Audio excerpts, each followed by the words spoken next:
Hello, everyone, and happy Monday. Today is December 14th. My name is Will, and these are my thoughts.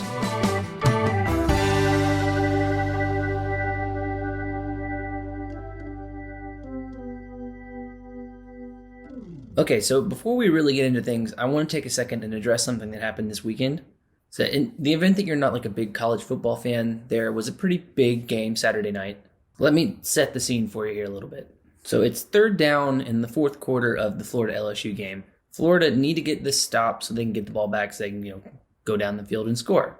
And then they get the stop. I think it was on like a third down and 8 or something. But after the play, a defensive back for Florida, a guy named Marco Wilson, ends up with the LSU guy's shoe in his hand.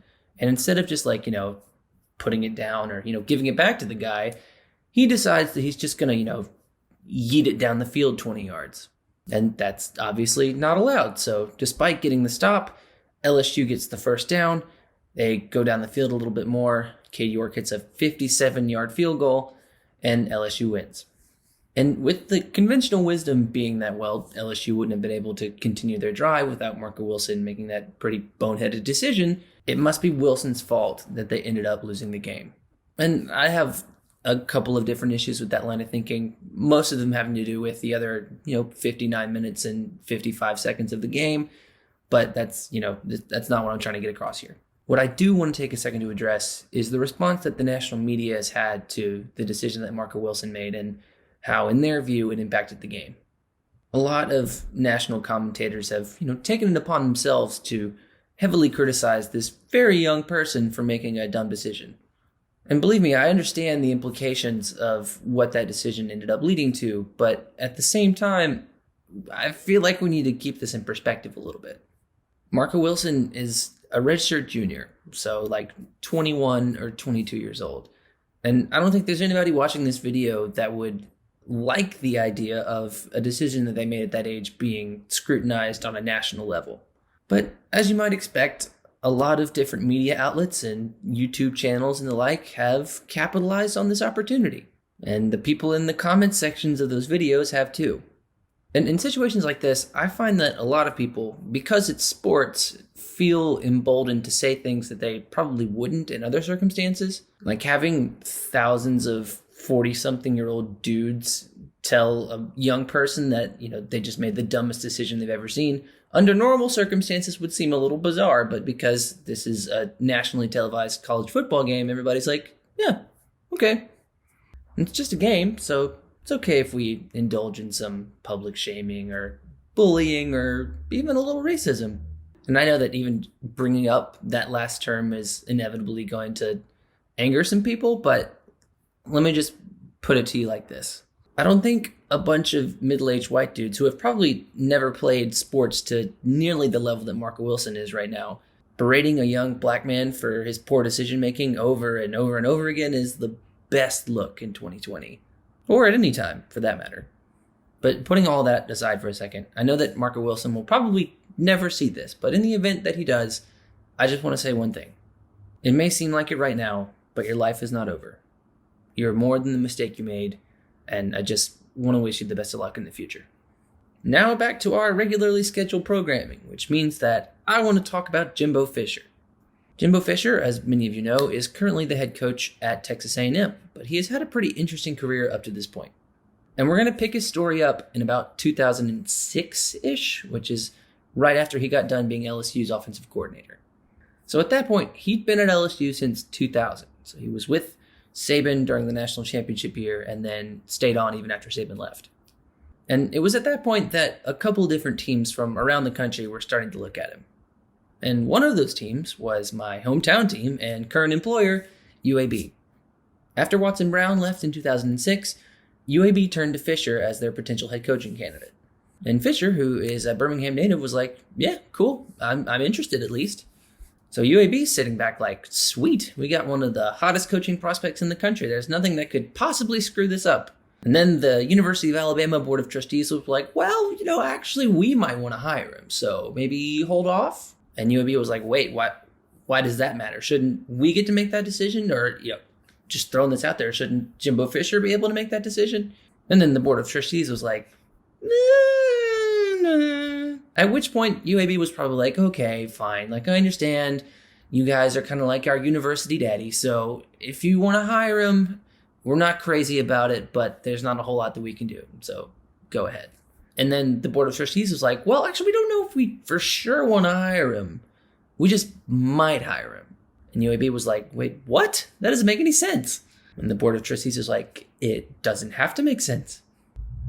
I have no idea what Jimbo Fisher was thinking through all of this, but I do know that he ended up going to Florida State instead.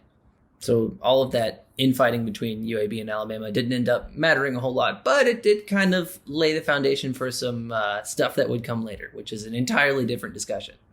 But anyway, like I said, Jimbo Fisher winds up at Florida State, where his head coach is Bobby Bowden. Bobby Bowden is also a Birmingham native, and Fisher gets there and he's like, hey, you went to Samford? And Jimbo Fisher's like, yeah, I went to Samford. Bobby Bowden's like, I went to Samford. Well, technically I went to Howard. And then Jimbo Fisher was like, wait, Howard? Like the historically black college in Washington, D.C.? And Bobby Bowden was like, no, of course, obviously not that one. And then Jimbo was like, oh, okay, different Howard. Got it.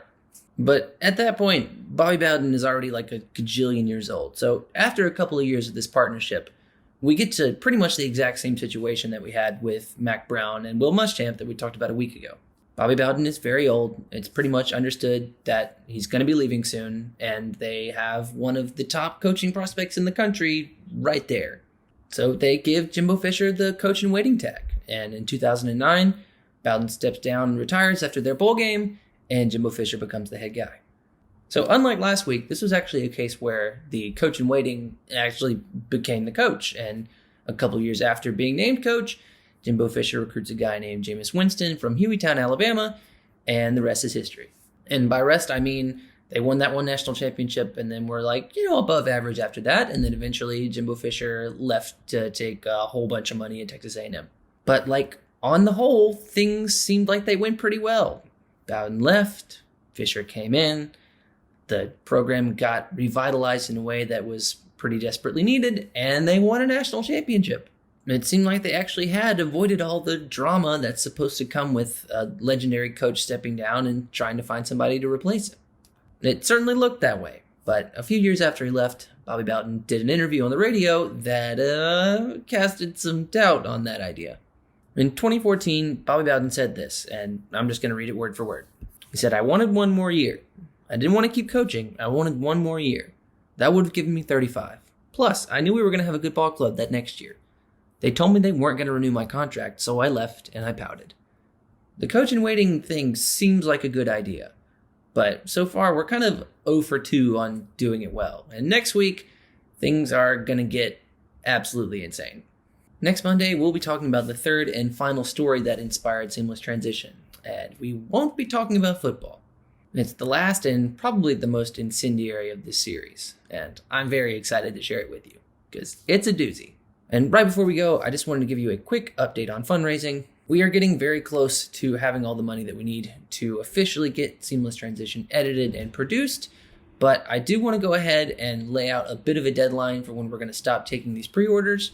So as of the last week or so, it looks like everything is still going to go on as scheduled with the college football playoff, so to tie it in with the whole subject matter of the book, I'm going to say that this pre-order deal is going to stop once the national championship game is played, which I think is on January 11th, somewhere in there. Somebody fact check me on that. And now, obviously, we're not going to turn you away if you're like, hey, I want to give you money for your book. But just to kind of keep everything on somewhat of a schedule, I am going to say that is the tentative end date. But things are going really well, and I'm excited to say that we're going to be able to move forward with it, and hopefully by fall of next year, everything can be where it needs to be, and I can finally share it with you guys. I'm Will, those are my thoughts, and I'll see you guys next Monday.